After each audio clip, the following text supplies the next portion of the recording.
ጭንቅ ጥብብ ያለው ነገር ይሄንን ሰርጥ እንዴት እናስለቀቅ የሚል ሆኗል። ከዚህ በኋላ እስራኤልና አሜሪካ ከዚህ በኋላ እጃችንን በኢራን ላይ ብናነሳ እርም ይሆንብን ይላል የነበረው። እንግዲህ እሳቸው ጦራቸውን ሲያነሱ በዚህ ጉዳይ ላይ እልባት ሊያገኙ ነው። ከጀርባ ሆርሙዝ ሰርጥ ላይ እስላማዊ ዘቡ ከፍ ያለ ማማሪያ ቁጭ ብሎ ነው። አሁን ዶናልድ ትራምፕ ያሉበት አጣብቂኝ ለማንም ወዳጅ አልመኘው። በዚህ ድርድር ላይ እስራኤልና አሜሪካ እንዳይመቱኝ ብላ ነው የምትደራደረው። እስራኤልን ግን አላውቅም፣ አሜሪካ ብቻ ትደራደረኝ ካለች ትችላለች። የኢራን ሪያል ነው የራሱ የምትከፍለው። ሁለተኛ አማራጭ እሱ ካለስ ራምቢ ነው የቻይና ይሆናል። አበቃ። ዶላር አዲዮስ ዶላር አትቀበልም። አሜሪካ ካልክ ወይ ነዶ 5 ደቂቃ ነው የምሰጥ ነው የምትለው። የአሜሪካ ቦሎቄ ይሁን ነዳጅ አልፍ ትርጉም የለውም። ነዳጅ የሚያመርት ነዳጅ መቅጃ ነዳጅ መጫኛ የለም። ሆርሙዝ ሰርጥ የዛን ጊዜ በነጻ ተላልፉበትም ቢባል የሚመጣ ነዳጅ የለም፣ እኛ ጋር የሚደርስ የለም ማለት ነው። እንዲህ አይነት የታሪክ አጣብቂኝ ውስጥ የገቡት ኢራንን የኒውክሌር መርሃ ግብሯን ለማሰረዝ የኒውክሌር ቦምብ ህልሟን እርም ለማስባል የተጀመረው ጦርነት አሁን የኒውክሌር ቦምቡን ያክል የዓለም 1/5 የነዳጅ እና የተፈጥሮ ጋዝ መተላለፊያ ጉሮሮን ተይዟል። አሁን ትልቁ ነገር ጭንቅ ጥብብ ያለው ነገር ይህንን ሰርጥ እንዴት እናስለቀቅ የሚል ሆኗል። ዶናልድ ትራምፕ ዛሬ የሚጠብቁት ምላሽ ምናልባት እሳቸው እንደሚጠብቁትም ሊሆን ይችላል። የኢራን እስላማዊ አብዮተኞች ለ5 ዓመት ተስማምተን የለ ብለዋል። የመጀመሪያ የፓኪስታን ድርድር ላይ ምክትል ፕሬዚደንቱ የነበሩት ላይ ለ19 ዓመት ምንም አይነት የኒውክሌር እንቅስቃሴ አታድርጉ የሚል ነበር ከአሜሪካ ያቀረበላቸው። የተደበደቡትን የኒውክሌር ተቋሞቻችሁ ለማንሰራራት አትሞክሩ፣ በድብቅ ለማካሄድ አትሞክሩ፣ በቃ ነው የምታበለጽጉት ዩራኒየም አይኖርም። ኦኬ እዚህ ድረስ ተስማምቷል። እነሱ ያሉት ያኔ ፓኪስታን ላይ ለ5 ይሁንልን ነው ለ19 የሚለው። አሁን ኢራኖች እንግዲህ መልሳቸው ይጠበቃል። ብዙ ተወያይተዋል። ዶናልድ ትራምፕ መጀመሪያ ያሉት እንደሆነ 1 ገጽ ወረቀት ይላል ነው ያሉት። አንዲት ገጽ 1 ፔጅ ኦፈር አሉና አሁን በኋላ ጋዜጠኞች ያቺ ፔጅ እንትን ምላሽ አገኘች። አይሆነ ትንሽ ገጹ ብዙ ስለሆነ እነሱም ያንን ገጽ ማየት ስላለባቸው ነው ቶሎ ምላሽ መስጠታቸው። ኤኒዌይ ዛሬ ኢራኖች ሊሰጡ ይችላሉ። አሁን ትልቁ የነበረው እንግዲህ እሳቸው ጦራቸውን ሲያነሱ በዚህ ጉዳይ ላይ እልባት ሊያገኙ ነው። ዲል ብዙ ነገሮችን ብለውናል እንጂ ብዙ ነገሮችን እንደሚያሸንፉ እንደሚያገኙ ነው። እስካሁን ያገኙት ነገር ምንድን ነው? ይህም ብለው ገብተዋል። የአንድ ብደብ አድርገዋል። በህልማቸውም በቁማቸውም ግን የዓለማችንን የነዳጅ መተላለፊያ ጉሮሮ ኢራኖች ይዘው አንለቅም ይላሉ፣ ይህን ማድረግ ይችላሉ የሚል ምንም ግምት አልነበራቸውም። ሆነና ይባላል እንግዲህ አሁን ኢራኖች የምንሰማው እንግዲህ አሁን አንብበን ነው የምንመጣው። በሱ ጉዳይ ጨርሷል። በዚህ ጉዳይ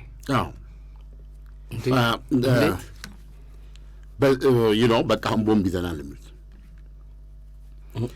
ይህን ዶናልድ ትራምፕ ለማስተዋቀሉትን የኒውክሌር ደስ የሚሉትን ነገር ኦልሬዲ ከጃቸው ኢቭን ምናልባት ራሳቸው ዶናልድ ትራምፕ እንዳሉትም የኒውክሌር አዋራውን የ60 በመቶ የበለጸገ 440 ኪሎ ግራሙን ኢስፋሃን ውስጥ ነው ያለው።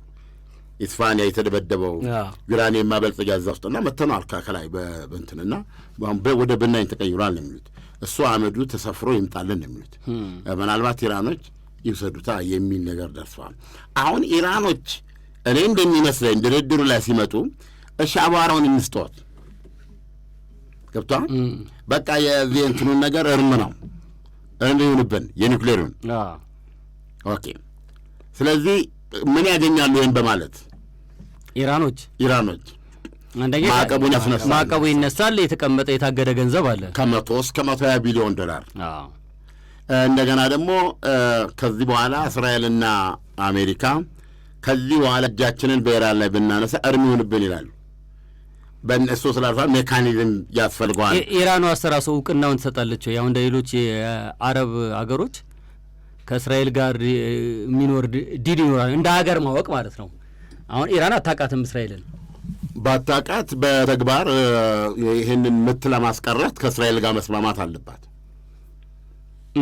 በዚህ ድርድር ላይ እስራኤልና አሜሪካ እንዳይመቱኝ ብላ ነው የምትደራደረው። እስራኤልን ግን አላውቅም አሜሪካ ብቻ ትደራደረኝ ካለች ትችላለች ከእስራኤል ጋር ብቻ። አዎ ጦርነቱ ሊቆም ይችላል። ስለዚህ ይህን ያህል ሞኞች አይደሉም እና ይህ ችግር አልተነሳም። ይሄ ችግር ሆኖ አልቀረም። አሜሪካና እስራኤል በጣምራም ሆነ በተናጠል እጃቸውን እንዳያነሱብኝ ዋስትና የሚሰጥ ስምምነት ነው የምትፈልገው። ይሄን ሁሉ የምትለው እንግዲህ አሁን በእውነት ነው የምነግርህ። እዚህ ጋር ኢራንን ሰዓት ስጥ ለኔ ድገም ለኔ ስጠኝና ስጥ ለእንግዲህ አንተም ጠጣ ለኔ ማምጣ እንዳለ ለሱ ጠጣው። ይህን ሁሉ ስትል ከጀርባዋ ሆርሙዝ ሰርጥ ላይ እስላማዊ ዘቡ ከፍ ያለ ማማሪያ ቁጭ ብሎ ነው። አሁን ዶናልድ ትራምፕ ያሉበት አጣብቂኝ ለማንም ወዳጅ አልመኘውም። ኦኬ ይሄን አሁን ያለው ሁኔታ። ስለዚህ ኢራኖች ሲኤንኤን እንዳለው ሰነዱን አየሁታል። ለድርድር የቀረበውን የምን ድርድር? የሆርሙዝ ሰርጥ የሚገዛበትን አሰራር ኢራን ያወጣችውን። ዋው ማንኛውም እንኳን ካፒቴን አላደረገ በመድኃኒዓለም ማንኛውም ከዛ የሚመጣው እንትን ኮሚኒኬት ያደርጋል ከማጋ ከእስላማዊ ዘቡ ጋር አስቀድሞ ፎርሞች አሉ የሚሞላቸው ኦንላይን። ማነህ ምንድነው የምታወረበረበው ባንድ ላይ ማን ነው?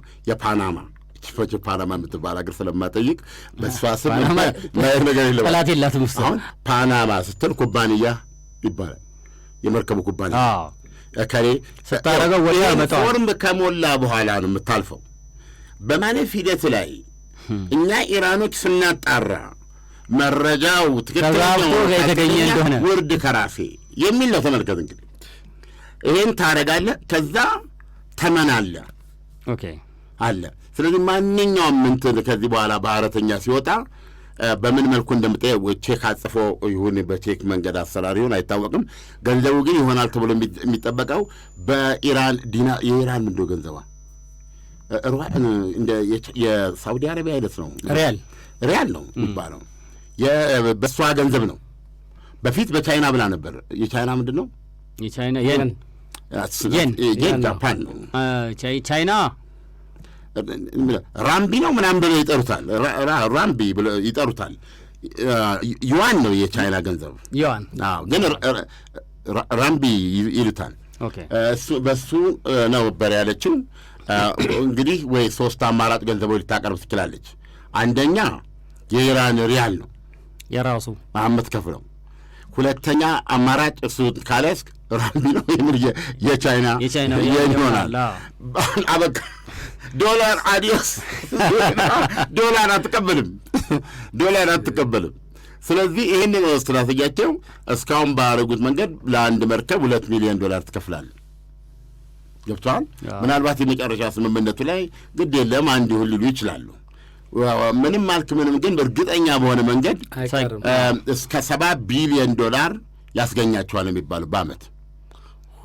ይሄ ደግሞ የፈረንጅ የምትታለድ የፈረንጅ ላም ብለህ የምትለው ነገር የፈረንጅ ላም በጣም ነው የምትበላው። ግን ትሰጥሃለች እኮ ብትሰጥህም ሳትጎርስ አትሰጥም። ይሄ ግን ምንም ወጪ የለም። ፈፋው ላይ መቆም ብቻ ነው። ኢራን እዛ ጋር ቁጭ አድርግና ማነህ ነው እያፏጨ ማለት ነው። መርከብ ከዛ ያመጣል አይደል? እንትኑን መቀበል ብቻ ነው። እና ይሄን ዲስካቨር አድርጋለች። አሁን እሷ ይሄን አትለቅም። አሁን ያወራው በገንዘብ አይን ነው ያወራው፣ በገንዘብ ነው። ሌላው ፎርም ስትሞላ ተሳስተ እስራኤል ብለህ ከሞላ መርከቡ አይልፍም። 5 ደቂቃ እሰጣለሁ ከዚህ ታጥፈህ ወደ መጣበት እንድትሄድ የምትል አሜሪካ ካልክ ወይ ነዶ 5 ደቂቃ ነው የምሰጥህ ነው የምትለው። የአሜሪካ ቦሎቄ ይሁን ነዳጅ አያልፍም። ገብቷል? ሁለተኛ ከዚህ በኋላ በዓለም ፖለቲካ ውስጥ እሷን የሚጋርድ ነገር ከመጣ እግሯን ዘርግታ መተላለፊያውን ትዘጋዋለች። 40 ደቂቃ ሁለት ጦሽ ሶስት ስታደርግ ወዲያውኑ የመርከብ ድርጅቶች የመርከብ ባለቤቶች እና የኢንሹራንስ ድርጅቶች አሉ። ኢንሹራንሶች ኦሮራ ጥይት ተሰምቷል ይሉና እንትን ሰማይ ያደርሱታል፣ የመርከብ ይይዙታል። ያ የኢንሹራንስ ክፍያ አለ። እኔ እናንተ ስንት ሺህ ኪሎ ሜትር ላይ ነገሮች ይቀይሩብናል ማለት ነው። ይሄ ሚሊተሪ ፓወር ነው፣ ኢኮኖሚክ ፓወር ነው፣ ፖለቲካል። ይሄ ከሆነ ይሄ ድርድር ይህንን ነጻ የማይወጣ ከሆነ ለሰላጤው ሀገሮች በእውነት ነው የምነግርህ ደረት እመታለሁ። ሌላ ምንም የሚቀመጥ ነገር የለም። በቃ ስሪሊ አዲስ ነገር ነው የሚከሰተው። በቃ ባናቱ ነው የሚገለበጠው። እና ያለው ሁኔታ ይሄ ነው። የኢራን ምላሽ ዛሬ ነው የሚጠበቀው። ዶናልድ ትራምፕ ብታምንም ባታምንም በዋይት ሀውስ የተለያየ ጉዳይ እየፈጸሙ ልባቸው ግን ትር እያለ ነው። አሁን እዚህ ላይ ምንድን ነው ኢራኖች የሚሰጡት? ዱያን ሰላም ይሰጡኝ ይሆን? እኔም ጦሬን ወደ መልሼ ጊዜ የኮታችሁም ነገር አልቆ ከዛ በኋላ ጊዜን የመተላለፊያዋ ነገር ብኛው ቢያልቅልኝ ይወሰዱ ይህንን $120 ሚሊዮን ዶላራቸውን ማዕቀቡ ሚነሳ ሁለተኛ ስኔ ወደዛ ምን አዘመተኝ ብለው እፎይ ይሉ ነበረ። ገብቷል። ስለዚህ እዚህ ላይ ነው ያሉበት ችግርና አሁን ከደረጀ ኃይሌ የቀበሌ እግር ኳስ ቡድን ጨዋታ ጋር ምንድነው ዶናልድ ትራምፕን የሚያገናኛቸው? እንግዲህ ዶናልድ ትራምፕ እንግዲህ አሁን በገለጽከው መሰረት ሊወስዱ የመጡት ነገር አለ፣ ድል ማድረግ የፈለጉት ነገር አለ። ጦርነቱ ከመክፈታቸው በፊት ከመጀመራቸው በፊት ማድረግ የፈለጉት አለ። ዋናው እንግዲህ ትልቁ የኒውክሌር ማብለያ የሚባል ነገር አይኖራትም፣ ባዶ እጇን እናስቀራታለን። ያ የጦር ሲኖ ኒውክሊየር በአጠቃላይ እና ሁሉ ነገር እሳቸው እጅ ላይ ነበር። እንግዲህ ነበረው ማለት ካርዶቹ እሳቸው ጋር ነበሩ፣ ሁሉ ማድረግ የሚችሉ። ኢራን ካርድ አልነበራትም። አሁን ያ የቀበሌ ጨዋታ ምንድን ነው? ቀበሌዎች ቅድም በነገራችን ላይ ጥያቄ አንስቼልህ ነበረ። ብዙ የእኛ ቀበሌ ብዙ ኳስ ተጫዋቾች አሉ አልከኝ። ግን በብሔራዊ ቡድን ደረጃ አንድ ልጠራልኝ የምችለው የእናንተ ሰፈር የመጣ የቀበሌ ተጫዋች ያለ አልመሰለኝም። በየወሬ ሰማ አለም ብርሃን ለእርሻ ሰብል ይጫወት ነበር አሉና ቅድም ነገርኩ። ምርጫው ካምቦሎጆ አካባቢ ነው። እያኮሉ ሰዎች አይደለም እኮ እድሉ ካለ የራስህ ልጆች ታስገባለህ። ያንዴ ሙስና ልዕልት ላይ ነው። ይሄን ልንቀበል ካልቻል ገብቶሃል።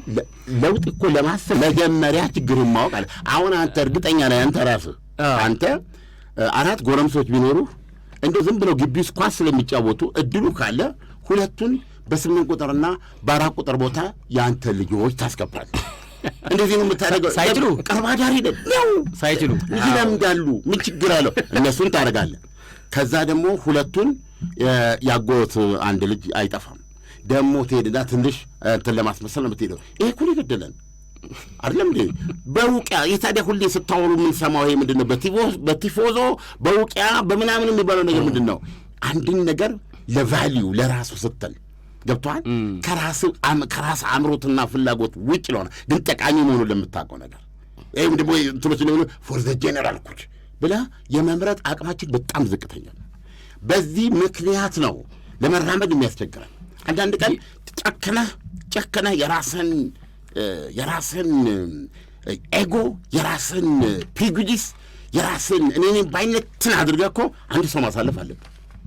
ከ10 አንድ ሰው ማሳለፍ አለብህ። አለበለዚያ ሀገር አይኖርም። እንዴት ነው እንደዛ ሊሆን? እኔ ያው የቀበሌ ጨዋታ የነበረ ጊዜ እንግዲህ እኔ ልጠቅሰው የምችለው ማንም ሰው የሚያውቀው የኢትዮጵያ ብሔራዊ ቡድን ኳስ ተጫዋች ሙሉጌታ ወልደየስ እዚህኛ ቀበሌ የከፍተኛ ጨዋታ ላይ ሲጫወት የማየት እድል ገጥሞኛል። ከዛ የተነሳ ሰውዬ የኢትዮጵያ ብሔራዊ ቡድን አርጓል። ለታሪኩ መጠቅሳቸው ነው። ከዚህ ከ11 እንጂ ይህን የመሰለ ተጫዋች እንትን አላለም። እና በነገራችን ላይ ይሄ በጣም ልናስብበት የሚገባ ነው። የብዙ ሰዎች ችግር ነው የምነግረው።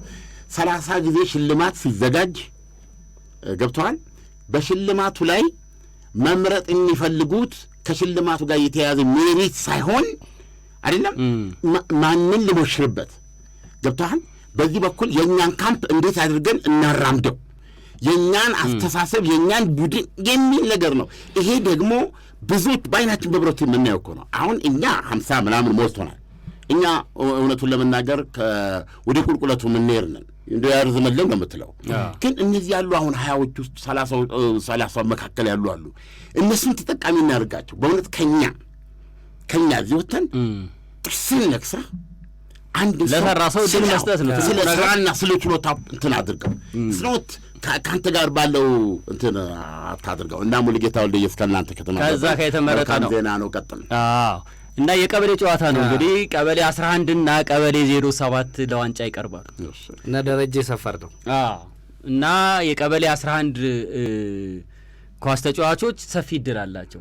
የዋንጫ ቀን ነው እንግዲህ ያው እንደምታውቀው ከአስቀድመው የሰበሰብከው ዋንጫ ማን ነው ነጥብ የመጨረሻው ላይ ክፍያ አላቸው። የግብ ክፍያም አላቸው። በብዙ ነገር ይበልጣሉ። 3 እድል ይዘው ነው የመጡት። ኦኬ ቀበሌ 11ዎች ማሸነፍ 1 አቻ መውጣት 2 3-1 መሸነፍ። ተሸንፎም እስከ 3-1 ከሆነ ያልፋሉ። አይ ቲንክ ኦልሬዲ ዋንጫው ነገር ያበቃ ነው። ሳይገቡ ውድድሩ ሳይገቡ ይሄን ነው እንግዲህ ደጋፊዎችም አጠቃላይ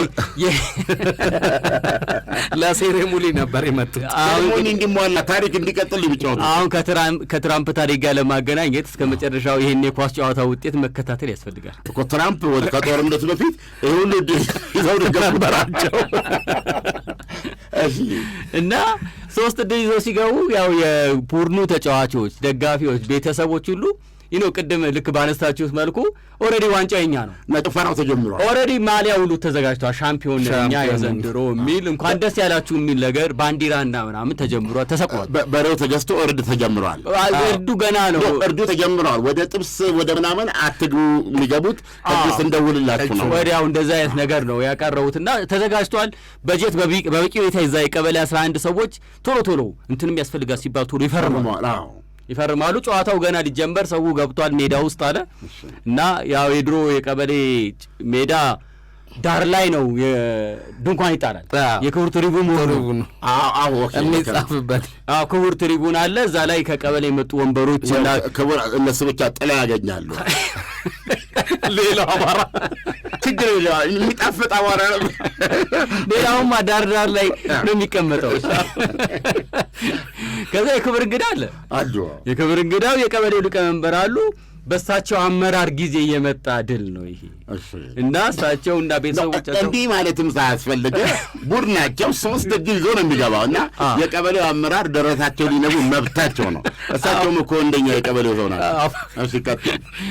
ለዛውም እርግጠኛ ሆነው ነው የመጡት። ከረባታቸውን አድርገው እንደ ማንኛውም ጨዋታ ልጅን ከመዳር የሚለያል እና እዛ ውስጥ ያሉ ሰዎች ሁሉ ሆነው ያው እግር ኳስ ጨዋታ ተጫዋቾች ከመጀመራቸው በፊት እንደምታውቁት የክብር እንግዳ ወርደው ይተዋወቃሉ። እና ወርደው ይተዋወቁ ሲባል ያለቀ ኳስና ምንድን ነው አሁን ለምታደክሙ ፀሐይስ ለምን ታስጡናላችሁ? መላም የለውም ነው ግን እንደው ከመጣው አይቀር ግድ የለም ይውጡ ተብለው ከድንኳኑ ወጡ ማለት ደንቡ መጠበቅ ስላለበት ከረባታቸው እንዳደረጉ ሰሚዛቸው እንዳደረጉ ሌሎች የቀበሌ ካቢኔ አባላትም እንደደገፏቸው ሆነው ወደ ዳኛው ጋር ሄደው ይተዋወቃሉ። እና ኦልሬዲ እንግዲህ ሰዓት መቀነስ ይቻል ይሆን እንደውም ብሎ ጠይቀዋል። 45 ደቂቃ ለመቀመጥ ራሱ ዋንጫው ይዘው ምን ሄደው ደርበው ጨበጧቸው ባጭሩ። ከዛ የልጆቻቸውን እነኝን ጨበጡ። እዚህ ቀበሌ 07ን ተጫዋቾች ጨበጡ። የተሸናፊውን ቡድን አስቀደሙ አድርጉና እነኝን ግን እያቀፉ ኦልሬዲ በኋላም ላልኖር እችላለሁ ዋንጫው ይዛችሁ ስትመጡ መቼም ይታየኛል እያሉ እያቀፉ ተዋወቋቸው ማለት ነው። ከዛ ጨዋታው ሽንጥ ምናምን እየተመተረ ነው። ምናምን እየቀረበ ነው። ሴቶች እዛ ሊቆዘቁሱ ነው። ሽንኩርት ምናምን እየተከተበ ነው በይፋ እዛ ቀበሌ ደረጀም አለ አይደል? እዚህ ጨዋታ ላይ ታሪክ ስለሆነ ነው። እሺ ኮሜዲያን ደረጀማ ዋናው የቀበሌው ሰው ነው። ፊት ነው ያለው አቧራው ላይ ማለት።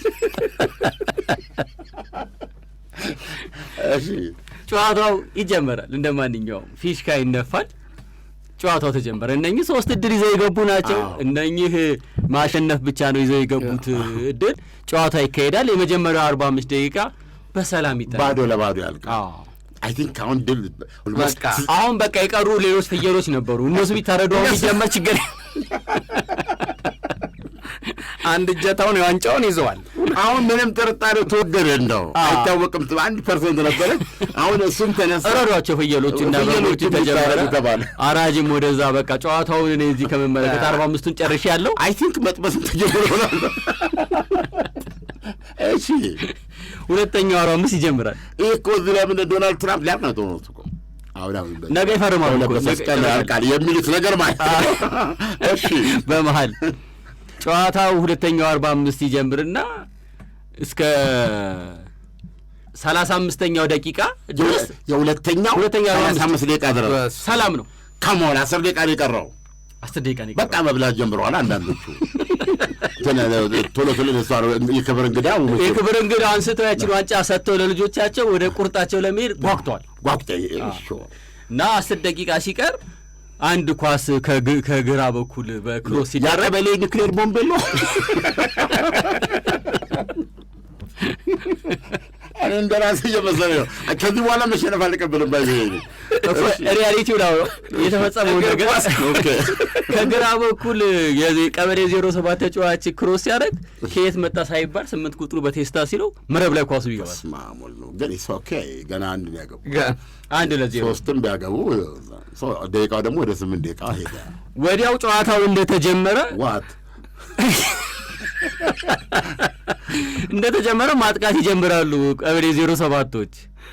ከዛ አንድ ተጫዋች ፔናልቲ ጋር ሊደርስ ሲል ቢጠለፍስ ቅጣት ምት 9 ቁጥሩ ምንድነው? ዳኛው መቼም ፍትሃዊ መሆን አለባቸው። ቅጣት ምት ዳኛ የት ነው የሚኖሩት? እሺ ቅጣት ምቱን 9 ቁጥሩ ተንደድሮ ሲመታው በረኛው በየት በኩል ያዘው? የደምሴ ዳምጤ ነገር ሊመታ ነው መታ ገባ። እሺ 2-0 አይሆንም። ከዚህ በኋላ ሰዓቱ እየሄደ ነው። 5 ደቂቃ ቀረ። 5 ደቂቃ ይቀራል ነው 4 ነው እንጂ ለዚያም የባከነ ሰዓት ገና መጨመሩ አይቀርም እኮ። የለም ያኔ የባከነ ሰዓት ተቀልዳለህ እንዴ?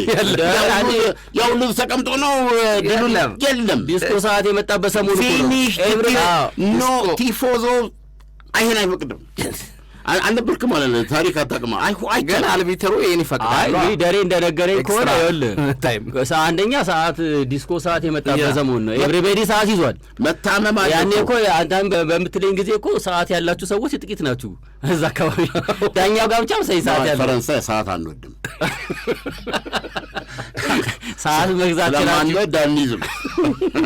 ስለዚህ ፀሐይ ቀና እያየን ነው ቀኑን። ከዛ በኋላ 2-0 አይደለም? አዎ። ከዛ ጨዋታው ተጀመረ። እሺ ቀጠለ ነው። ጨዋታው ተጀመረ። እዛን ጊዜ ደጋፊዎች በዛም በዚህ መጮህ ጀመሩ ማለት ነው። ደረጃ ያለ እዛ ቦታ አለ እዛ። ኦኬ። ከዛ ተጫዋቾቹ እንደዛ እየተጫወቱ ገና 1 ደቂቃ እንደሄደ አንድ ተጫዋች እጁ በማኑ ነካ።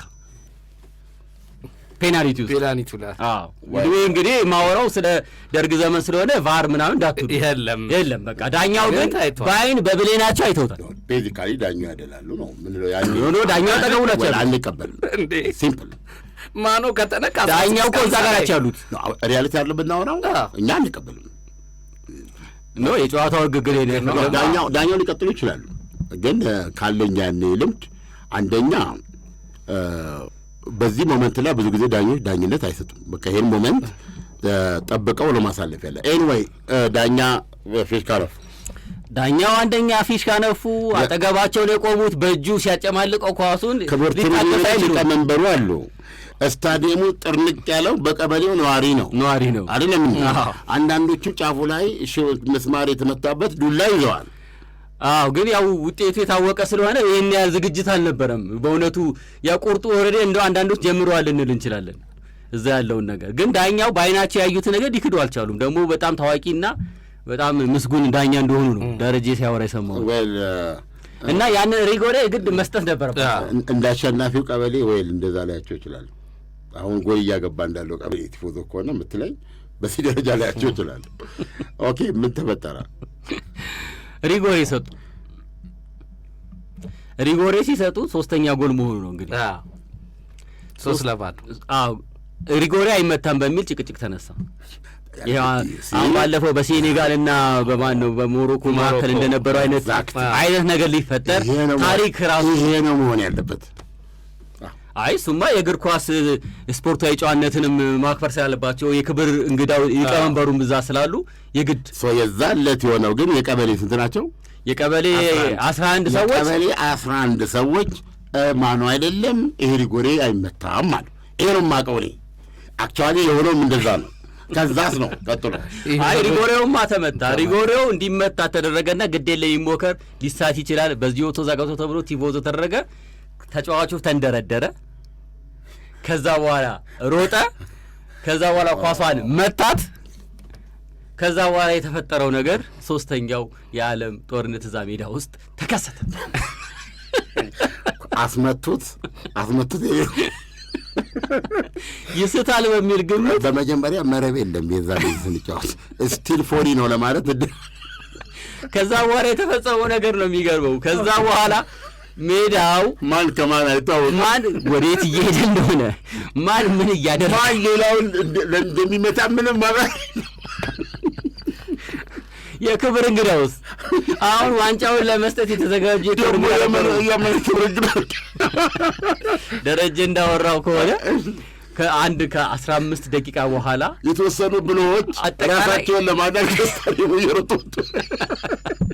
ወደ ሰፈራቸው መሮጥ ሲጀምሩ 15-20 ሜትር ከሮጠ በኋላ ደክሞት ከኋላ አንድ ትንፋሽ ይሰማል። ከዛ እያለ አንድ ሰው እያቃሰተ በሩጫ ይመጣል። እንደሱ የሮጠ ነው ያለው ነፍሱን ለማዳን። ቆም አልኩኝና እንደ ዱላው ድንጋዩም ውርወራው ቆሞልኛል። እስኪ ማን ነው ወደዚህ ወደ ኋላ የሚያለከለከ የሚመጣው ብዬ ዞር ስል አለ የክብር እንግዳው የክብር እንግዳው መቼም የክብር እንግዳው ዶናልድ ትራምፕ ናቸው። ደማከኝ ተስፋለች። ጉዳዩ በማንኛውም መመዘኛ እጅግ አስጨናቂ ነው። ኦልሬዲ ዓለማችን የዚህ የኢኮኖሚ ጣጣ ሰለባ መሆኗን በተግባር እያየን የምንገኝበት ወቅት ነው። ይህ ምናልባት ዶናልድ ትራምፕ ደግሞ መልሰው ሌላ ነገር ካላመጡ የመጨረሻ ነው የሚባለው። አሜሪካ የኢራን የሰጠችውን ባለ 14 ነጥብ የምርኮ ሰነድ ነው ያሉት እዚህ ላይ ባለ 14 ነጥብ እንዲደረግልኝ የሚል ድርድርና ስለ ሆርሙዝ ሰርጥ ግን ምንም ያላለችበት ሀሳብ ነበረ። ያን ሀሳብ ዶናልድ ትራምፕ መጀመሪያ የሰጡት አላረካኝም ያሉት፣ በኋላ ደግሞ ያው ሪጀክት አደረጉት። በሱ ምትክ በሱ ለውጥ አሜሪካ አቅርባለች የሰላም ሀሳብ። ያንን ደግሞ ኢራኖች እንደተቀበሉት ነው ከወዲሁ የተናገሩት እሳቸው። ኢራኖች ግን እስካሁን መልስ አልሰጡም። አንዱ ችግር ይሄ ነው፣ አልሰጡም መልስ። ወይ እነዚህ ፓኪስታኖች በምን እንዴት አድርገው እንደሚያስተላልፉላቸው አናውቅም። በዚህ ፈቃደኛ ሆነው ያንንም የፈረደበት 60 ኦልሞስት ኒውክሌር ማለት ነው ነገራችን ላይ እሱን ሊያስረክቡኝ ተስማምተዋል ብለው ሁላችንም ከእሳቸው ጋር ነው ያለው። ይሄን እንግዲህ ዛሬ ኢራኖች ምላሽ ይሰጣሉ። በዚህ ምላሽ ውስጥ የቀረቡ አሜሪካ ባቀረበችው ሀሳብ ላይ ጦርነቱ በቋሚነት እንዲቆም፣ የጦርነቱን መቆም ተከትሎ በኒውክሌር ጉዳይ ሙሉ በሙሉ ኒውክሌር አልባ ለመሆንና ያንን ለአሜሪካ ለማስረከብ መሰረት ያደረገ ውይይት ይደረጋል። የ30 ቀን የድርድር ጊዜ አለ ማለት ነው። ይሄንን የመግባቢያ ሰነድን ያቀረበችው አሜሪካ እሱን እነሱ ኦኬ እንቀበለዋለን ማለት ነው። በዛ መሰረት ማዕቀብ ያነሳሉ። የታሰረውን የኢራንን ገንዘብ ዋቴቨር በውይይት ላይ በሚወስኑት መጠን ይለቃሉ። ምናልባትም በዚህ ውስጥ አሜሪካና እስራኤል ዳግም ኢራንን አይወጉም። ነገር ግን ለምሳሌ በሚሳኤሉና በዚህ በሺዓዊ ተራዳ የሚለው ላይ አጀንዳ አላቸው። እሱን ለሌላ ጊዜ ሊያስተላልፉት ይችላሉ። ይሄ በዋነኛነት ነው የኒውክሌሩ ጉዳይና የኢራን የኒውክሌር እሽታና የሆርሙዝ ሰርጥ መለቀቅ መመለሳ፣ እነዚህ መሰረታዊ ናቸው። ጦርነቱ ቆመ ማለት ኢራን ኒውክሌሩን እርም ማለት የሆርሙዝ ሰርጥ መልቀቅ ወደ ነበር በመመለስ በምትኩ ምን ታገኛለች? ማዕቀብ ይነሳል። በምትኩ ምን ታገኛለች? የታሰረው ገንዘብ እንትን ይላል። አሁን አንድ ጥያቄ አላት ኢራን። በጦርነት የደረሰብኝስ ጉዳት ካሳ ብላ ጠይቃለች።